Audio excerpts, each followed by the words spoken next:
হয় নিশ্চিতভাৱে ৰাজদীপ ইতিমধ্যে আপুনি সবিশেষ উল্লেখ কৰিছে যে বিশেষকৈ আজিৰ এইডছ দিৱস এইডছ দিৱসৰ দিনাখনে এক উদ্বেগজনক খবৰ আৰু বিশেষকৈ এটা কথা উল্লেখ কৰিব লাগিব যে সামগ্ৰিকভাৱে যে অসমৰ বঙাইগাঁও জিলাৰ কথা যদি উল্লেখ কৰোঁ আৰু বঙাইগাঁও জিলাৰ যোগীঘোপাত এই মুহূৰ্তত ক'ব লাগিব এইডছ আক্ৰান্তৰ সংখ্যা সৰ্বাধিক হৈছে বিশেষকৈ এটা অঞ্চল এই অঞ্চল ভিত্তিক যদি দেখিবলৈ যোৱা হয় যোগীঘোপাত সৰ্বাধিক এইডছ আক্ৰান্ত হৈছে আৰু বিশেষকৈ ইতিমধ্যে আপুনি উল্লেখ কৰিছে এটা কথা যে বিশেষকৈ ড্ৰাগছ আৰু বিগত দিনত দেখিবলৈ পোৱা গৈছে যে অসম চৰকাৰখনে যিদৰে ড্ৰাগছ বিৰোধী অভিযান চলাইছে আৰু অভিযান চলোৱাৰ ভিতৰত বহু লোকক আটক কৰিবলৈ সক্ষম হৈছিল আৰু যিসকল লোকক আটক কৰিছিল পিছলৈ কিন্তু এইসকল লোকক যেতিয়া জেললৈ প্ৰেৰণ কৰা হৈছিল আৰু জেলত কিন্তু যেতিয়া এই লোকসকলক পৰীক্ষা নিৰীক্ষা কৰা দেখিবলৈ পোৱা গৈছিল তাৰে অধিকাংশ লোকে কিন্তু ড্ৰাগছ যিবোৰ সেৱন কৰিছিল সেই লোকসকলে কিন্তু এইডছ আক্ৰান্ত অৰ্থাৎ HIV এই সংক্ৰামক হোৱা দেখিবলৈ পোৱা গৈছে আৰু এই মুহূৰ্তত এই কথাটো উল্লেখ কৰিব লাগিব যে 48% বৃদ্ধি পাইছে বিশেষকৈ যোগীঘোপাৰ বা বঙাইগাঁও জিলাৰ যিটো সামগ্ৰিক তথ্য আৰু এই HIV বিশেষকৈ ক'ব লাগিব যোগীঘোপা অঞ্চলটো বিশেষকৈ ব্যৱসায়িক প্ৰধান অঞ্চল হোৱা হেতুকে ইয়াত বিভিন্ন অঞ্চল অৰ্থাৎ বহিৰাজ্যৰ পৰা বিভিন্ন লোকে ব্যৱসায়িকমূলকভাৱে এই অঞ্চললৈ আহে আৰু তাৰ পিছত কিন্তু দেখিবলৈ পোৱা যায় এই ধৰণৰ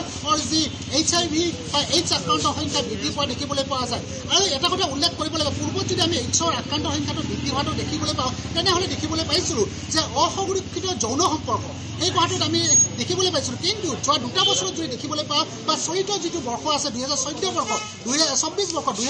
বৰ্ষত দেখিবলৈ পোৱা গৈছে যে ড্ৰাগছ আসক্তি লোকৰ সংখ্যা বিশেষকৈ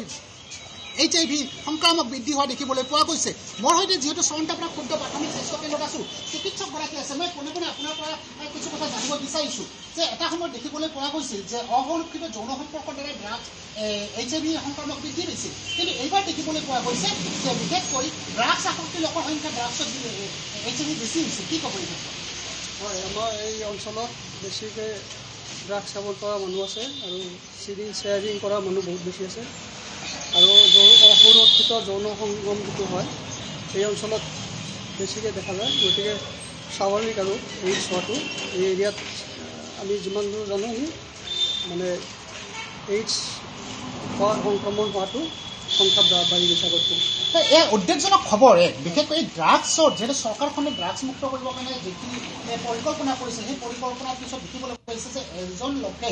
বেজী একাধিক লোকে সেই বেজী ব্যৱহাৰ কৰে যাৰ ফলত এই ধৰণৰ এইডছৰ আক্ৰান্ত বৃদ্ধি হোৱা বুলি ইতিমধ্যে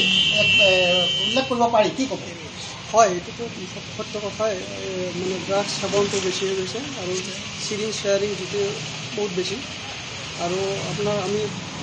পুলিচে অভিযান চলাই আছে আমাৰ ওচৰত লৈ আহে টেষ্ট মানে মেডিকেল কৰাৰ কাৰণে খাদেমুল আপোনাক এই মুহূৰ্তত ধন্যবাদ জ্ঞাপন কৰিছোঁ।